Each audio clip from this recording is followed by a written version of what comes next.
pode ter o direito que tiver. Isso nunca vai responder à minha vida.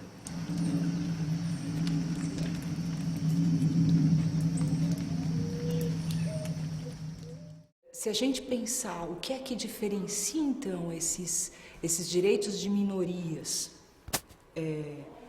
a partir do fim da Guerra Fria, isso vai trazer, me parece, uma característica que é difusa e que vai também contemplar no campo dos direitos os chamados direitos difusos, que aí até a montanha tem direito, até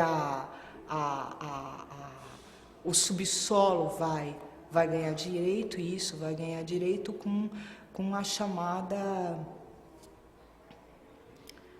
qualidade de vida. Por outro lado, esses direitos, eles também não vão ser mais concebidos como direitos de minorias tal e qual eram antes. Porque agora é quase como se você não fizesse mais, você não fosse uma coisa só unicamente. Então, você também é pulverizado, você também é difuso nisso, você tem que ser difuso para poder caber nisso. E como também isso é impossível de ser apanhado, isso sempre vai aparecer, esses direitos de minorias, então, como é impossível caber em tanta coisa que fica se pulverizando, isso vai acabar se convertendo nos chamados direitos inacabados. Eu gosto de dizer que é sempre por esse ordinário que se constrói essa outra coisa bem grandiloquente, que é colocada em funcionamento. Você vai ter criança nas mulheres, você vai ter criança nos refugiados, você vai ter, né? Então elas são sempre um grande, né? Ela é preta, ela é pobre, até chegar nisso que esse inacabado hoje ele acaba funcionando por uma coisa que muitas vezes aparece como uma palavra mágica, é um conceito e é um elemento que faz funcionar uma série de outras coisas, que é a chamada vulnerabilidade. E a criança é sempre construída como aquilo que é o vulnerável por excelência. Como se houvesse a necessidade de que assim que ela atinge ou satisfaz a realização de alguma construção que foi projetada para ela, imediatamente ela já tenha também que precisar de uma outra, e de uma outra, e de uma outra. Junto com a vulnerabilidade, vai aparecer uma ideia, não é, que é bastante antiga, de rebaixamento.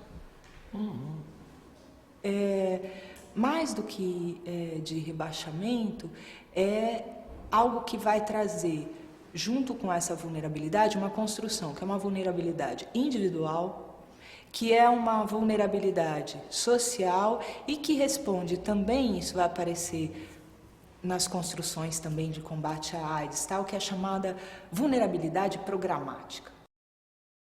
Se a gente pensar na coisa mais elementar disso que diz sustentar,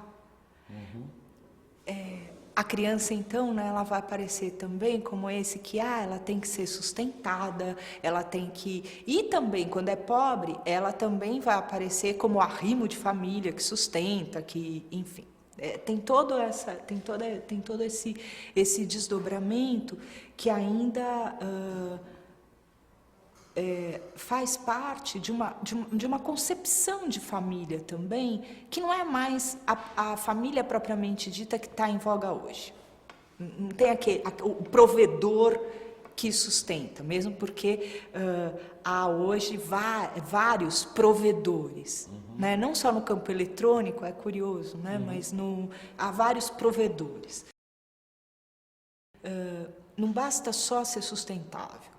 Para ser sustentável hoje, é preciso ser resiliente, a ponto de se criar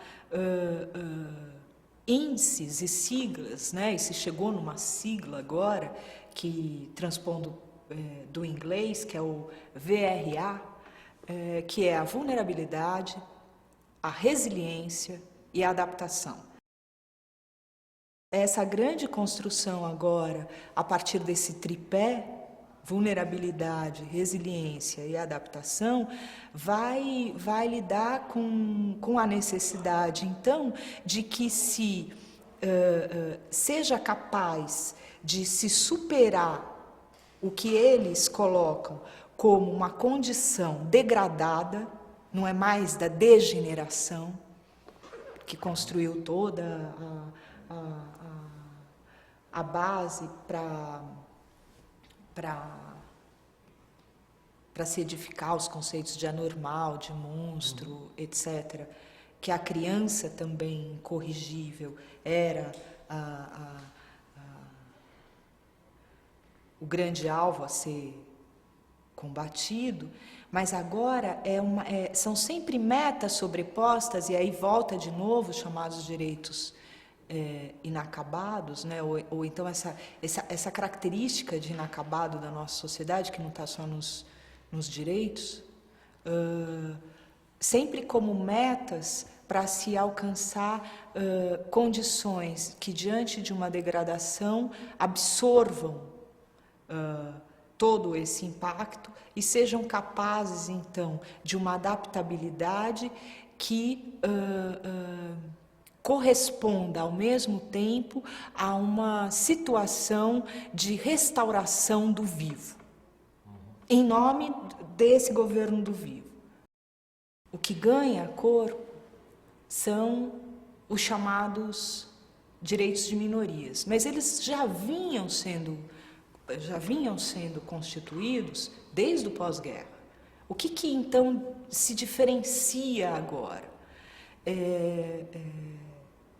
E no pós-guerra, durante a Guerra Fria, o que vai, me parece que há 3 grandes pontos que vão ser quase matrizes, não como origem, mas matrizes, que são as crianças, as mulheres e os refugiados como efeito da própria guerra e do próprio funcionamento da política. Né? Tem uma coisa que também é insuportável nisso, que não se enquadra e que vai ser impossível de enquadrar. Podem tentar, podem construir quantas coisas quiser. Vai ter alguém que vai escapar. Vai ter alguém que não vai. Agora, a resiliência não. A resiliência, ela é primeiro que ela é sólida. E sólida não porque ela é firme. Ela é sólida porque ela é plástica. Ela é sólida porque ela é automoldável. Ela responde um pouco, é curioso, né, a uma característica que o próprio Deleuze dizia, né, que estava presente na sociedade de controle, que são as moldagens autodeformantes. Mas, ao mesmo tempo, não porque aquilo vai ter desvios, não porque aquilo foge, porque aquilo não cabe, porque aquilo vaza. Se a gente pensar do ponto de vista da entrada da resiliência na ecologia, tem uma entrada, não estou falando que é a única, é uma das procedências, não é, desse termo e desse conceito na bibliografia chamada bibliografia ecológica, que é um grande estudo do Rowling na década de 70, e é curioso, não é, que ele vem também com toda uma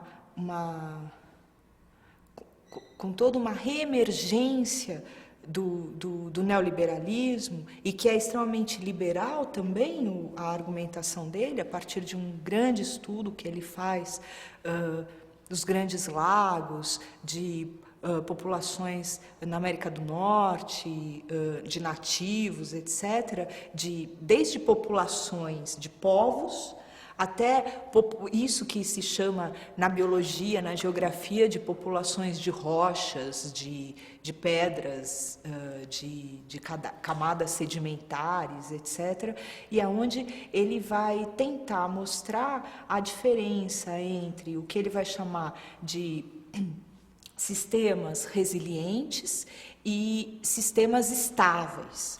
Então, há toda uma busca também de estabilidade sempre projetada, como se fosse possível chegar a uma condição normal de temperatura e pressão, para voltar ao normal, né? Como se a vida coubesse nisso. E sempre respondendo, obviamente, não é, à tentativa de controle sobre a vida e de melhorar as condições, então, né, dessa vida enquanto existência do planeta e no planeta.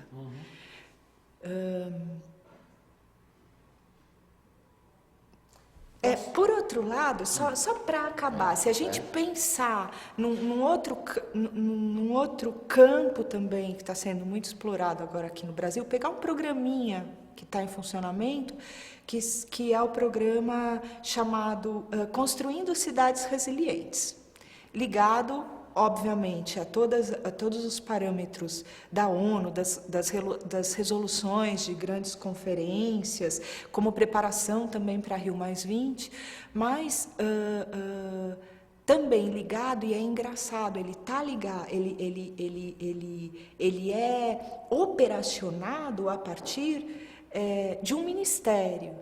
E aí, e não é um ministério qualquer. É o chamado Ministério da Integração. Aí você fala, nossa, mas integração é uma coisa tão velha.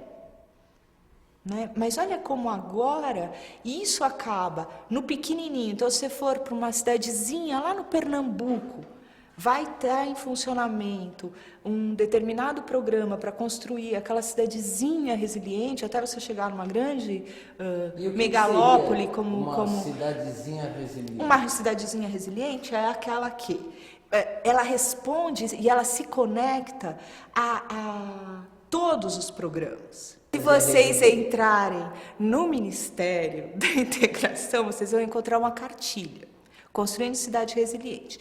Aí ela tem um kit, tem o kit das cidades resilientes. Aí tem várias etapas e a cidade resiliente é aquela, então, que cuida da saúde, obviamente, da educação, da habitação, do lixo, da segurança. Bom, você já tem aí, né, tudo funcionando nessa cartilhazinha pequenininha. Aí tem as fichas, a ficha para a cidade preencher e se inscrever, porque isso também é vinculado a campanhas, a prêmios, e aí que vão se conectar com grandes empresas, grandes bancos, grandes fundações, muita grana, muita gente morrendo, e formando e investindo em formar crianças chamadas resilientes, né, que é o bolha. Sem falar também, não é, na característica religiosa por excelência da própria palavra resiliência, que pega desde da carola até o intelectual holístico. Sem dúvida nenhuma, a literatura sobre resiliência vai ganhar, pelo menos, eu estou falando do ponto de vista de estudos ainda pontuais, ela vai ganhar uma dimensão maior na década de 90. Mas eu acho que é importante marcar que isso vai ganhar espaço no Brasil e vai ter uma porta de entrada no Brasil, a questão da resiliência, antes disso, durante ainda a ditadura militar. E mais especificamente em relação a estudos sobre crianças violentadas pelos pais. Ou crianças violentadas. E isso vai ter também, de novo, uma procedência importante nesses primeiros estudos sobre resiliência, que vão também dizer que os resilientes eram aqueles que conseguiram superar os traumas depois de ter passado pelos campos de concentração. Se a gente pensar, então, no PNDH3, que é o Plano Nacional de Direitos Humanos aqui no Brasil, a gente vai ver que o plano toma como referência de desenvolvimento uma definição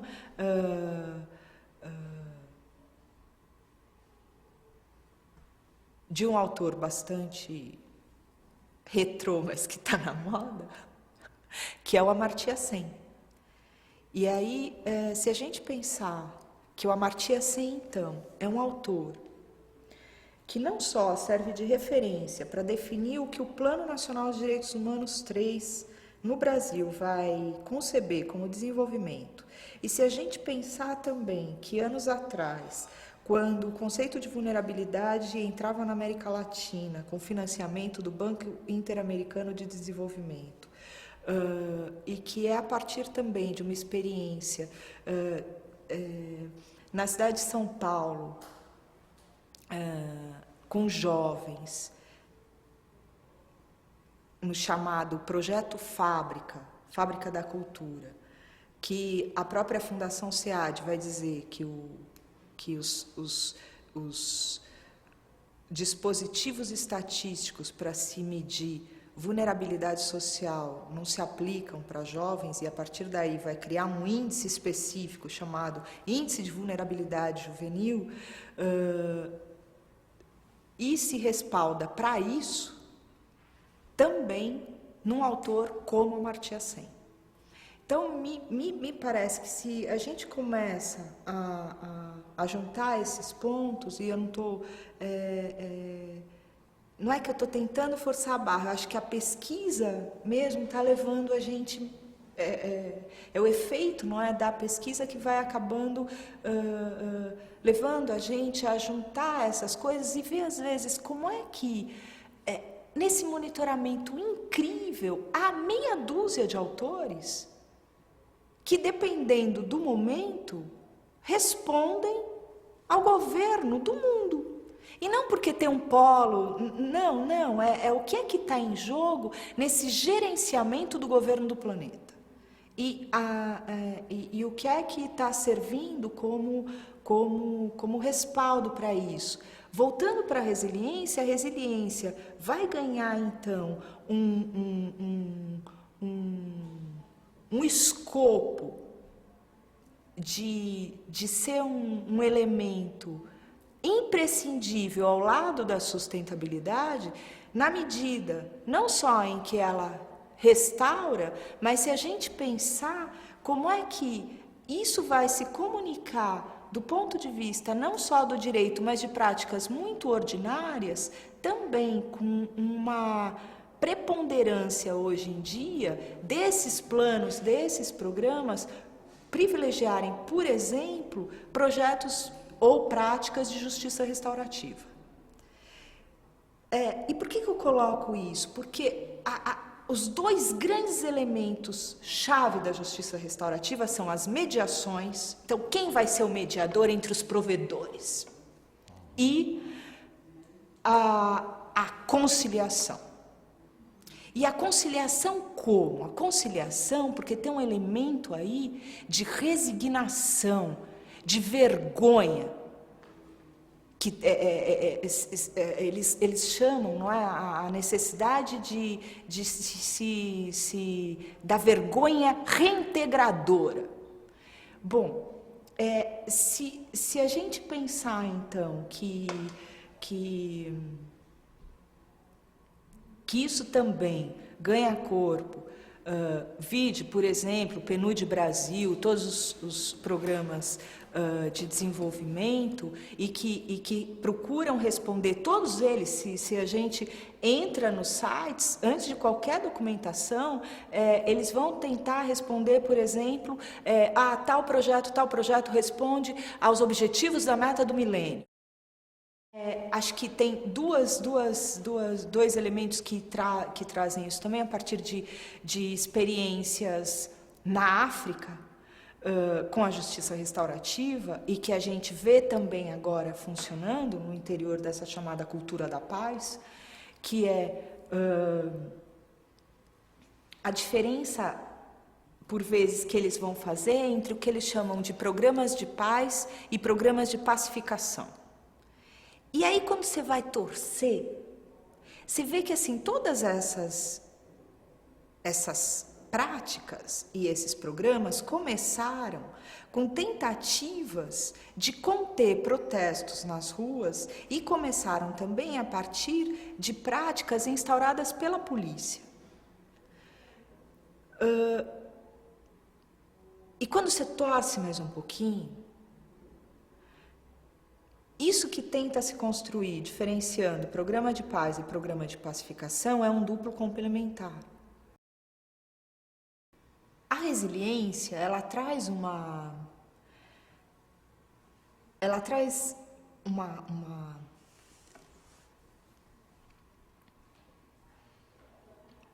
característica de inevitabilidade, de em algum momento ter que se aceitar que se é governado. Estou falando no investimento na formação de crianças, por exemplo.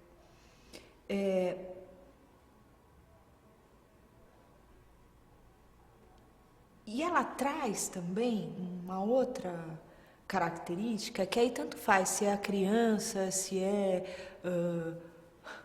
os grandes lagos, se é a floresta amazônica, que é a característica de aceitação de que em algum momento você vai ser colocado ou foi colocado para ser resiliente numa condição de vítima.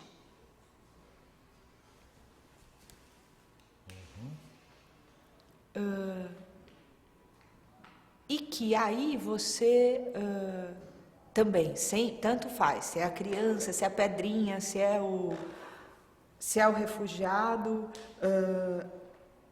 e que por uma série de programas, projetos, uma educação voltada para isso, etc., você consegue superar isso que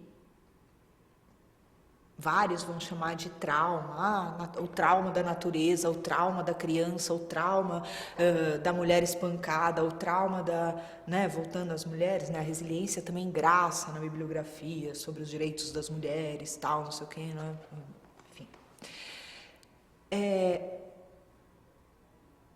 Veja, se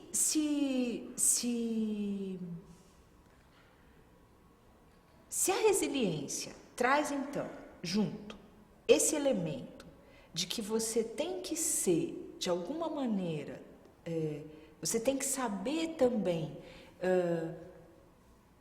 negociar as diferenças, e as diferenças são colocadas, não porque você é diferente, de novo, né, mas é um pluralismo.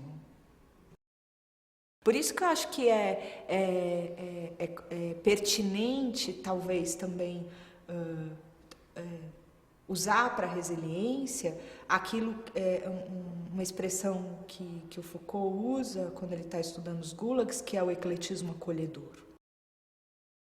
O direito ele só existe a partir da reinvenção da vítima.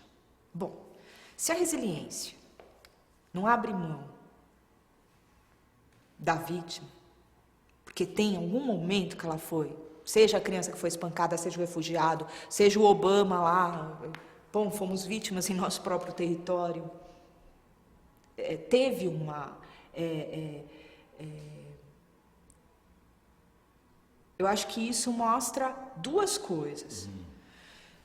Por um lado, como é que a resiliência, sem dúvida nenhuma, inibe,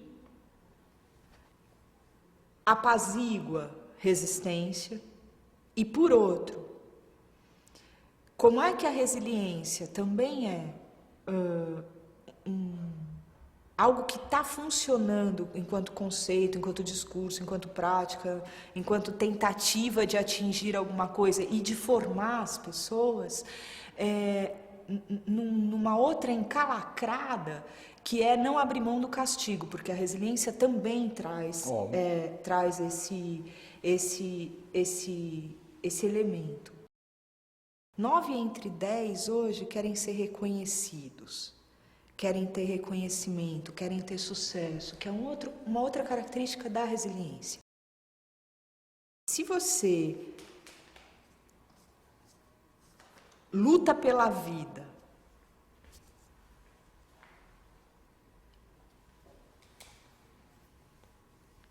porque não tem vida sem essa luta, e acha que dá para ter essa vida sem essa luta, idealizando ou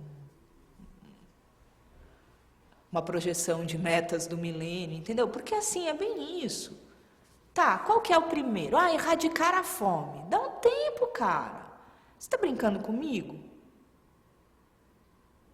Que você vai erradicar a fome com capitalismo? Então você está voltando de novo para esse monte de direitos que só existe porque um monte de gente está sendo dizimada. Aí eu volto de novo naquilo. Não existe direito sem a reinvenção da vítima. O direito, esse direito, ele só é a expressão de que alguém esmagou alguém.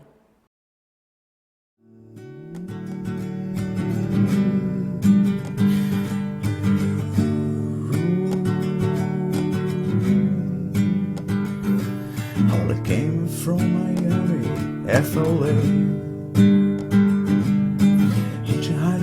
Across the USA, Done her eyebrows on the way, she heard